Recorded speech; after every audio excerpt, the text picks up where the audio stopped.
नाम था भोला नागोरी। उसी गांव में रहता था हमारा हीरो राइस्टार, एक भोला भाला मिडिल क्लास लड़का, लेकिन दिल का बहुत बड़ा। गांव में हर बुजुर्ग को देखकर झुककर नमस्कार करता, सब उसे पसंद करते थे, लेकिन उसे पसंद थी प्रिया। बचपन से ही दोनों एक दूसरे को चाहते थे। राइस्टार का एक खेत भी था गांव के बीचों बीच। उसी खेत में उसने मेहनत से फसल लगाई थी। उसका सपना था फसल बेचकर पैसे कमाएगा और एक दिन प्रिया से शादी करेगा। राइस्टार का एक और दोस्त था ज्ञान भाई, दूसरे गांव में रहता था, बहुत अमीर घर से था।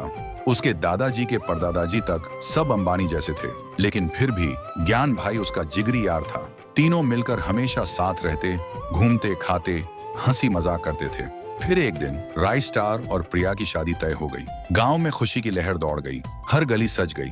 शादी में पूरा गांव शामिल हुआ और ज्ञान भाई भी।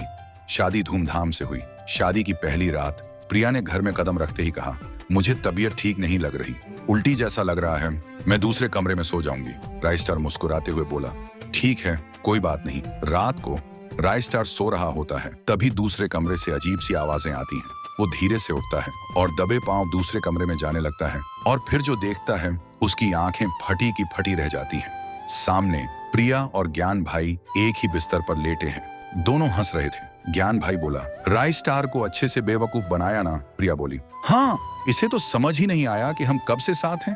राइस्टार चिल्लाया, प्रिया, हम दोनों तो बचपन से एक दूसरे को पसंद करते हैं, इसलिए आज शादी हुई। और ज्ञान, तू तो मेरा भाई से बढ़कर था, तो फिर ऐसा क्यों किया? प्रिया हंसी और बोली, प्यार सिर्फ नाम का, असली प्यार तो ज्ञान से है, और शादी वो तो बस एक दिखावा था, तेरे खेत और पैसों के लिए। राइस्टार की आंखें भर आईं, कांपती आवाज में बोला, मैंने तुम दोनों से सिर्फ प्यार किया, भरोसा किया।